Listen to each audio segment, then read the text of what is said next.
NGO মার্কা সরকার দিয়ে দেশ পরিচালনা করা যায় না। দেশ পরিচালনা করতে হলে পলিটিক্যাল রাজনীতিবিদ দরকার।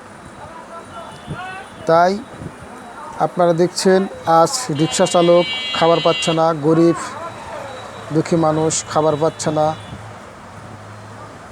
ব্যবসার অবস্থা ভালো না,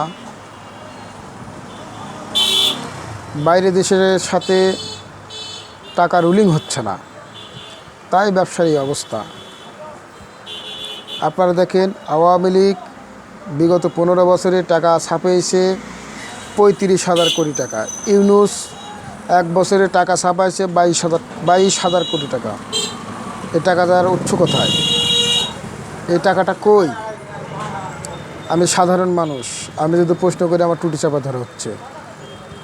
আমরা যদি কথা বলি তাহলে আমাদের জন্যে জেলখানা অপেক্ষা করতেছে।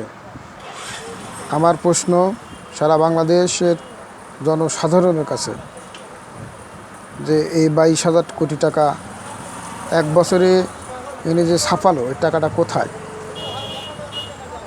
আপনাদের কাছে প্রশ্ন রইল ভাইয়েরা, 22,000 কোটি টাকা ছাপানোর পরও দেশে কীভাবে দুর্ভিক্ষ লাগা থাকে?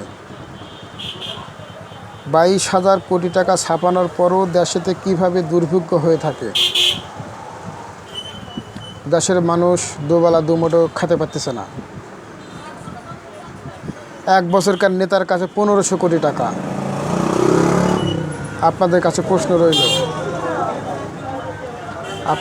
প্রশ্ন রইল, আপনারা এই ভিডিওটা দেখে আপনার উত্তর দিয়ে যাবেন এবং আপনারা সবাই আমার চ্যানেলটাকে সাপোর্ট করবেন। জয় বাংলা, জয় বঙ্গবন্ধু, জয় হোক জননেত্রী শেখ হাসিনার। আসসালামু আলাইকুম।